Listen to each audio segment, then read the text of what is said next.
এটি এমন এক অলৌকিক কবর যা বছরের পর বছর ধরে পানির ওপরে ভেসে আছে, কিন্তু কখনোই ডুবে যায় না। এমন কোন বাংলাদেশের ডেজার্ট নাই যে চ্যালেঞ্জ করে এখানে তার মাটি কাটবে, এটা একবারে গ্যারান্টি। হ্যাঁ, ডুবে না, এ পানিও বাড়ে এও বাড়ে, ক্যানেলের পানি ভাসতেছে এও ভাসতেছে। বান আসলে তখন ভাসি ওঠে, আবার বান যখন চলে যায় তখন নিচে যায়, ডুবে যায় না। পানি যদ্দূর উঠবে কবরটাও তলাইবে, পানি কমলে কবরটাও বেড়াইবে। বন্যার পানিতে ডুবে যাওয়া তো দূরের কথা, স্থানীয়দের দাবি কবরটি ভাঙতে গেলেই নষ্ট হয়ে যায় বুলডোজার, এমনকি অসুস্থ হয়ে মারা যায় চালক। আগে যে পূর্বে ড্রাইভার ছিল ক্যালেন খোঁড়ার সময়, সেই ড্রাইভারটা মারা গেছে। এটা এমন এক অলৌকিক কবর যে কবরে মাটি সরানোর মতো এমন কোনো মেশিন বাংলাদেশে এখন পর্যন্ত নেই। এই পর্যন্ত যারা চেষ্টা করছেন তারা কেউ নাকি আর বেঁচে নেই। এই ঘর এ ভাঙতে যায় ও ভাঙতে যায়, যারাই ভাঙতে যায় তারাই মারা যায়, কেউ বাঁচতে পারে না। মানে অটোমেটিক 2-3 জন মারা গেছে।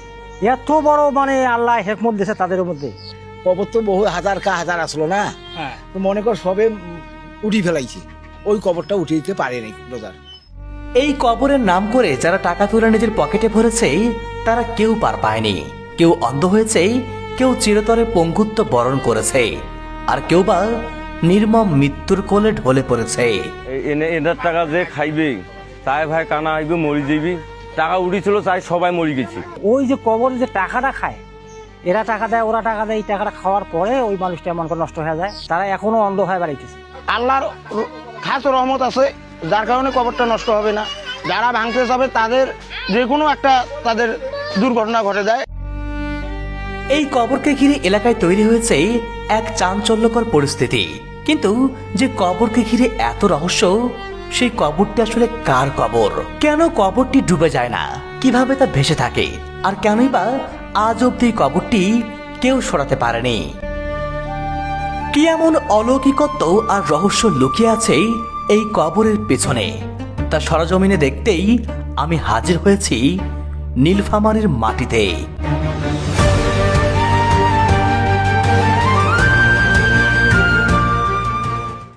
আসসালামু আলাইকুম। নীলফামারী জেলার কিশোরগঞ্জ উপজেলা থেকে সবাইকে শুভেচ্ছা জানাচ্ছি। আমি শাহেদ আল হাসান। বন্ধুরা, এই নীলফামারীর কিশোরগঞ্জে এমন একজন অলির কবর রয়েছে যে কবরটি তিস্তা খালের ভেতরে অবস্থিত। কিন্তু অলৌকিক এবং অবাক করার ব্যাপার হলো, বন্যার পানিতে বর্ষাকালে যখন আশেপাশে সব কিছু ডুবে যায়, কিন্তু তখনও ওই কবরটি নাকি ডুবে যায় না। কবরটি নাকি বন্যার পানির সাথে উপরে ভেসে ওঠে, আবার পানি যখন কমে যায় তখন পানির সাথে মিল রেখে কবরটি নিচের দিকে নাকি নেমে আসে। আজ পর্যন্ত কোনোদিন নাকি ওই কবরটি ডুবে যায়নি। এমনকি এই খাল খনন করার সময় আশেপাশের সব কিছু কেটে ফেলা হলে, ভেঙে ফেলা হলেও সেই কবরটি নাকি কেউ ভাঙতে পারেনি। যারা ভাঙার চেষ্টা করেছে সেই বুলডোজার, সেই ডেজারগুলো বিকল হয়ে গেছে, নষ্ট হয়ে গেছে, এবং সেই বুলডোজারের চালক নাকি মারা পর্যন্ত গিয়েছে। এই কবরকে ঘিরে রয়েছে নানা অলৌকিক ঘটনা, নানা রহস্যময় গল্প। চলুন বন্ধুরা, আমরা নিজ চোখে সেই অলৌকিক কবরটি দেখে আসি, যে কবর কিভাবে পানির সাথে ভেসে ওঠে। সেই অলৌকিক রহস্যময় কবরটি দেখে আসি এবং এর ইতিহাস জেনে আসি। এটি নীলফামারী জেলার কিশোরগঞ্জ থানা সংলগ্ন কিশোরগঞ্জ বাজার। 100 বছরেরও বেশি পুরনো এই বাজারটি এখানকার মানুষের জীবন ও জীবিকার সাথে মিশে থাকা গুরুত্বপূর্ণ এক বাণিজ্যিক কেন্দ্র।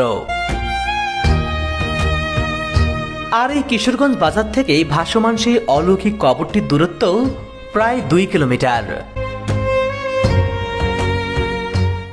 বন্ধুরা, আমি এখন অবস্থান করছি নীলফামারী জেলার কিশোরগঞ্জ উপজেলার কিশোরগঞ্জ বাজারে। এই বাজার থেকে যেতে হবে আমাদের সিটরাজীব গ্রাম। সিটরাজীব সরকার পাড়ায় রয়েছে সেই কবরটি। এখান থেকে একটা অটো করে আমরা সেই গ্রামের উদ্দেশ্যে যাব।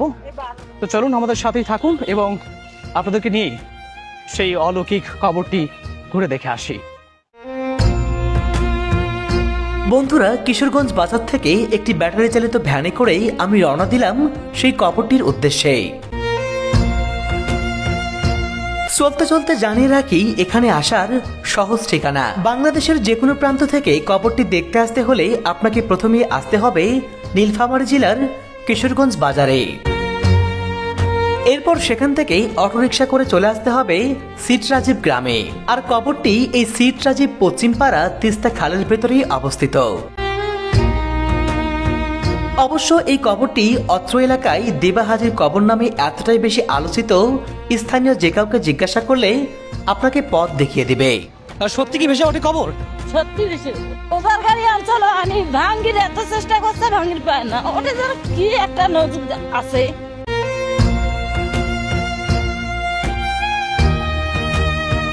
কবরস্থানটা পাকা আছে, কিন্তু আচ্ছা, পাকা আছে, কিন্তু যখন বান আসে তখন ভাসি ওঠে, যখন বান চলে যায় তখন নিচে যায়। বন্ধুরা, এই যে আমরা কিশোরগঞ্জ বাজার থেকে অটো করে যাচ্ছিলাম, একজন স্থানীয়র সাথে কথা বলছিলাম।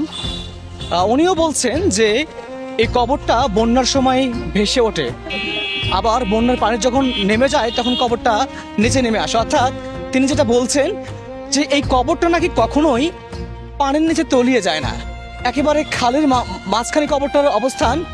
যদিও বন্যার পানিতে আশেপাশে সব কিছু ডুবে যায়, কিন্তু ওই কবরটা নাকি কখনোই ডুবে যায় না। সত্যি অলৌকিক একটা ব্যাপার।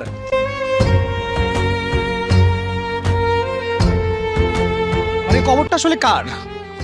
এমন এক নেককার বান্দার কবর, কিন্তু কবরটা আর ভাসাইতে পারে না কেউ। আচ্ছা, তার মানে যেটা বলছেন এই কবরটা এমন একজন নেককার ব্যক্তির, এমন একজন পরহেজগার ব্যক্তির, যার কারণেই এই কবরটা নাকি ডুবে যায় না। চলুন আমরা গিয়ে আসলে এই বিষয়গুলো জানার চেষ্টা করি।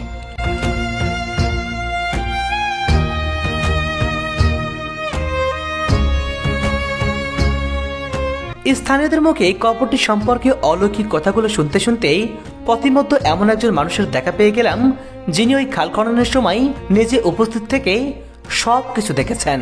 আমরা যখন ওখানে কাজ করি, আমরা প্রথম থাকি ওখানে মাটি কাটি, এবং জোড়াবাঙা থেকে মাটি কাটতে কাটতে এখানে আসছি। এখানে আসিয়া তো ওইরকম অনেক কবর পাচ্ছি, কিন্তু ওই কবরগুলো সব উঠে দিছি। আর কবর করতে করতে যখন এখানে মনে করো দেবার হাজির ঘরের কাছে আসছি, ওখানে কাজ যখন করি, কাজ করার পরে ডোজার লাগে যখন দেয় 10 হাত 15 হাত দূরে ডোজার বন্ধ হয়ে যায়।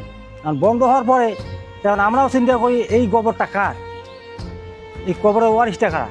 তারা দেখতেছি ওই প্রথমে মানুষকে জিজ্ঞাসা করার পরে কি দেবার হাজির ঘর। এরা হলো আগের সেই হাজি, নাম করা হাজি এবং ছয় মানুষ, তাদের ঘর। তারপরে তো সার্কুলার হয়ে গেল এই দেবার হাজির ঘর। এই ঘর এ ভাঙতে যায়, ও ভাঙতে যায়, যারাই ভাঙতে যায় তারাই মারা যায়। তারা কানা এবং অন্ধ, পাও হর্দভঙ্গ হয়ে যায়, কেউ বাঁচতে পারে না, চলতে পারে না। মানে অটোমেটিক 2-3 জন মারা গেছে। না ডুবে যায় না, যত পানি হয় না কেন ওপর থেকে ভাসি ওঠে। আর যত পানি নিষ্পেকা যায় তত কবর দাবি যায়। নিজেই মাটি কাটছি, নিজেই আমরা ওখানে ছিলাম। কবরটির ব্যাপারে এত কিছু জানার পর আমার কৌতূহল আর উদ্দীপনা যেন আরো দ্বিগুণ বেড়ে গেল। তাই তো আর দেরি না করে গ্রামের মেঠো পথ পেরিয়ে অবশেষে পৌঁছে গেলাম ঐতিহাসিক সিটরাজীব গ্রামে। গ্রামটিতে প্রবেশের পর স্থানীয়দের কাছে কবরটির ব্যাপারে যা শুনলাম তা জেনে আরো বেশি অবাক হয়ে গেলাম। শুনছি আমার বাবার নানার কবর। ওই দেবা হাজির কি পুণ্য কাজ করছে সেটা আল্লাহ মাহবুব জানে। ওখানে ওই ডোজাররা গেলে গাড়ি খারাপ হয়ে যায়। আচ্ছা, আর এই কবরটা নাকি ডুবে না কখনো? হ্যাঁ, ডুবে না, এ পানিও বাড়ে এও বাড়ে। ক্যানেলের পানি মাহা উছলে হোক, কিন্তু ও ডাবের পায় না। ক্যানেলের পানি ভাসতেছে, এও ভাসতেছে, কখনো ডুবে যায় না? না ডুবে যায় না। আর এটা কখনো কেউ ভাঙতেও পারে না? না না, কারো ক্ষমতায় নাই, কেউ ভাঙতে পারবে না। না, এর গাইপি খবর স্বয়ং আল্লাহ ছাড়া আপনি আমি কেউ পারবে না। ওই যে ক্যালেন খরছে না, ডোজার গাড়ি দিয়ে খরছে আর কি ক্যালেন। আচ্ছা, তো ওনার কবরের কাছে যে ডোজার গাড়িটা বন্ধ হয়ে গেছে, বন্ধ হওয়াতে ওই মানে ওই কবরটা বাদ দিয়েছে, ওটা আর খোঁড়ে নাই। এই কবরটা নাকি ডুবে যায় না নাকি শুনি বন্যার সময়? পানি যদ্দূর উঠবে কবরটাও তলাইবে, পানি কমলে কবরটাও বেড়াইবে। এই ডোজার দিয়েও ওই কবরস্থানটা ভাঙি পারে নাই। কেন পারেনি?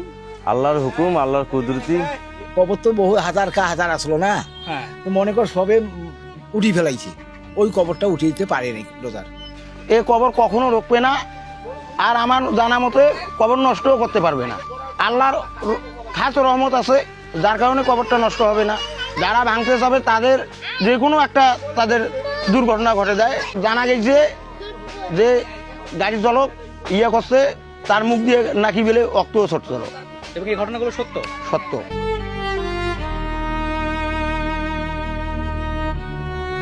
এখনো এমন কোনো বাংলাদেশের ডেজার্ট নাই যে চ্যালেঞ্জ করে এখানে তার মাটি কাটবে, এটা একবারে গ্যারান্টি। এমন কোনো বেকুর ড্রাইভার আর এমন কোনো বেকু নাই যে এখান থেকে তাকে সরাবে। যেমনকার জিনিস আমাদের তেমনই থাকে, সে আল্লাহ আল্লাহ লোক, সবাই জানে। উনি বলছেন যে এমন কোনো শক্তি নাই বা এমন কোনো মেশিন বাংলাদেশে নেই যে এই কবরটা ভাঙতে পারবে বা এই কবরের মাটি সরাতে পারবে। এটা এমন এক অলৌকিক কবর যে কবরের মাটি সরানোর মতো এমন কোনো মেশিন বাংলাদেশে এখন পর্যন্ত নেই, এবং এরকম সাহস কারণেই এই পর্যন্ত যারা চেষ্টা করছেন তারা কেউ নাকি আর বেঁচে নেই। এই কবরের ঘটনা আমরা তো বলতে পারবো না। এটা ধরেন আমাদের বাপের দাদুর কবর, ওনার নাম ছিল দেওয়ার হাজি, তার বাড়ি এখানে। যে জায়গায় তাকে মাটি দেওয়া হয়েছে তার সেইটা নিজের সম্পত্তি, নিজের জায়গাতে মাটি দেওয়া হয়েছে। আচ্ছা, ওনার বংশধর কেউ কি বেঁচে আছে? আমরা সবাই আছি, আমরা আমাদের চাচা আছে, মানে ওনার নাতি আছে। আচ্ছা, যিনি মারা গেছেন উনি আপনার কি হচ্ছেন? উনি আমার হচ্ছে বাবার দাদু, আমার জেঠো বাপ হচ্ছে। তাহলে এই যে ঘটনাগুলো সত্য না? হ্যাঁ, এটা সত্য। শুধু আমাদের বাবার ঘর বাঁচি আছে, ওনার নাতি ছাড়া, নাতি আর পুতি ছাড়া ওনার মূল ছেলে মেয়ে কেউ নাই পৃথিবীর। মানে এই কবরটা যখন খুঁড়ির আসছিল তখন ডোজার গাড়িটা নষ্ট হয়ে গেছিল। আর এই কবরটা যে এত চেষ্টা করে যে খুঁড়ির পায় না, আবার বান আসলে তখন ভাসি ওঠে, আবার বান যখন চলে যায় তখন নিচে যায়, ডুবে যায় না। বন্ধুরা, আমার পেছনে যে কচুরি পানের মতো ভেসে আসে দেখতে পাচ্ছেন, এটাই সেই অলৌকিক কবর, এটাই সেই দেবারউদ্দিন হাজির অলৌকিক কবর। এলাকাবাসী বলছেন এই কবরটি এমন একজন নেককার পরহেজগার, এমন একজন অলির কবর যিনি আল্লাহর খুবই প্রিয় বান্দা ছিলেন, যিনি মানুষের কল্যাণে কাজ করেছেন, যিনি তার নিজের 82 একর জমি মানুষের মাঝে দান করে দিয়েছেন। আর সেই অলির কবর আল্লাহ তাআলাই হয়তো এভাবে সুরক্ষিত রেখেছে। বন্ধুরা, যে কবরকে ঘিরে এত রহস্য, এত আলোচনা, চলুন জানার চেষ্টা করি এই কবরটি আসলে কার কবর, এই কবরে কে শায়িত রয়েছেন। এলাকাবাসীর মতে এই কবর যিনি শায়িত রয়েছেন তার নাম দেবারউদ্দিন হাজি। তিনি একসময় এই এলাকার একজন অত্যন্ত প্রভাবশালী ধনাঢ্য এবং ধর্মপ্রাণ ব্যক্তি ছিলেন। তিনি জনকল্যাণে নিজের 82 একর জমি দান করে পায়ে হেঁটে সৌদি আরবে হজ করতে গিয়েছিলেন। এরপর দেশে ফিরে তিনি মৃত্যুবরণ করলে তার পরিবারের লোকজন তার নিজ জমিতেই তাকে সমাহিত করেন। পরবর্তীতে 1984 সালে তিস্তা সেচ প্রকল্পের আওতায় যখন খাল খনন করা হয়েছিল তখন কবরটি খালের মাঝখানে পড়ে যায়। সে সময় বুলডোজার দিয়ে কবরটি সরানোর চেষ্টা করা হলে অলৌকিকভাবে কবরের কাছে আসা সবগুলো বুলডোজার নষ্ট হয়ে যায়। এমনকি বুলডোজারের চালককে স্বপ্নে সতর্ক করার পরেও জোরপূর্বক কবরটি সরাতে গিয়ে চালক ও তার ছেলে মারা যান বলে জনশ্রুতি রয়েছে। আগে যে পূর্বে ড্রাইভার ছিল ক্যালেন খোরার সময়, সেই ড্রাইভারটা মারা গেছে। 14 খান কতুলের ডোজার গেছে, নষ্ট হয়ে গেছে, তবু পায় নাই। বুলডোজার যিনি চালিয়েছেন চালক যিনি, সেও মারা গেছে, তাকেও মারি ফেলাইছে। গ্রামবাসীদের বিশ্বাস দেবারউদ্দিন হাজি উনি একজন আল্লাহওয়ালা নেককার মানুষ ছিলেন, তাই এই কবরের ক্ষতি করতে চাইলে অলৌকিক উপায়ে মানুষের ক্ষতি হয়। যেমন এই কবরের নাম করে কিছু মানুষ টাকা তুলে আত্মসাৎ করার ফলে কেউ অন্ধ হয়েছে, আবার কেউ পঙ্গুত্ব বরণ করেছে। এনার টাকা যে খাইবে তাই ভাই কানা হইবে, মরি যাবি। আচ্ছা, হ্যাঁ, অনেকে নাকি কবরের নামে নাকি টাকা উঠিয়েছে। হ্যাঁ, টাকা উড়িছিল, তাই সবাই মরি গেছে। এই কবরের নামে টাকা উঠে মানে ওঠানোর জন্য? হ্যাঁ, উড়ি যায়, খাইবে 1 টাকা ভেতর পেটও ডুবেইবে, তোমার পেট যদি ডুবছে তো তোমাও মরে যাবে। ওই যে কবরে যে টাকাটা খায়, এরা টাকা দেয়, ওরা টাকা দেয়, এই টাকাটা খাওয়ার পরে ওই মানুষটা এমন করে নষ্ট হয়ে যায়, অর্ধভঙ্গ হয়ে যায়, তারা চলতে পারে, চোখ কানা, এখনো চোখ কানা আছে, তো চলতে পারে না, বউ হাঁটি হাঁটি ঘুরি বেড়ায়। মানে যারা কবরের নাম করে টাকা তুলেছে, হ্যাঁ, টাকা তুলিয়ে খাইছে, তারা এখনো অন্ধ হয়ে বেড়াইতেছে। আর ওই টাকাটা বিশেষ করে যারা খাইছে তারাই মনে করে মারা গেছে এবং অর্ধভঙ্গ হয়ে গেছে, হাঁটতে পারে না, চলতে পারে না। তবে এই কবরটির বয়স কত সে ব্যাপারে সুনির্দিষ্ট কোনো তথ্য পাওয়া যায়নি। এলাকা ঘুরে অনেকের ধারণা কবরটি 100 থেকে 150 বছরের পুরনো। এই কবরের বয়স 100 ঊর্ধ্বে হবে। ক্যালেন আমাদের বয়সে হয়েছে, কিন্তু এই কবর আপনার 100-150 বছরের উপরে হবে। বন্ধুরা, অলৌকিকতার এই চাদরে মোড়ানো ইতিহাসের গায়েও লেগেছে মহাকালের নির্মম স্পর্শ।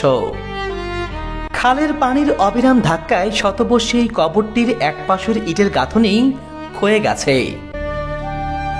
যেন প্রকৃতির অমোঘ নিয়ম আর খালের তীব্র স্রোতের সাথে প্রতিনিয়ত এক অদৃশ্য লড়াই করে টিকে আছে দেবারউদ্দিন হাজীর এই শেষ স্মৃতিচিহ্ন। বন্ধুরা, বিজ্ঞান হয়তো এখানে এসে তার সমীকরণ মিলাতে হিমশিম খাবে, যুক্তি হয়তো খুঁজবে কোনো ভৌগোলিক ব্যাখ্যা, কিন্তু এই প্রমত্তা খালের বুকে বুক চেতিয়ে টিকে থাকা এই কবরটি মনে করিয়ে দেয় সবকিছুর ঊর্ধ্বে এক পরম শক্তি আছেন,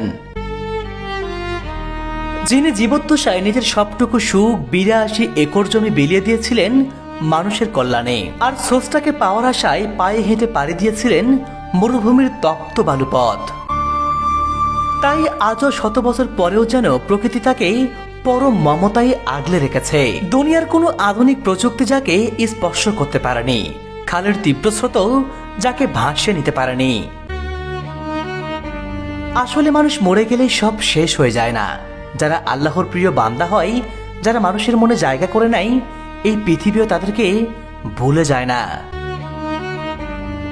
দেবারউদ্দিন হাজী হয়তো আজ আমাদের মাঝে নেই, কিন্তু খালের নীল জলে ভেসে থাকা তার এই পবিত্র সমাধি যেন প্রতিদিন নিঃশব্দে আমাদেরকে এই বার্তায় দিয়ে যায়, অহংকার ক্ষণস্থায়ী, কিন্তু সততা আর বিশ্বাসের শক্তি চিরন্তন।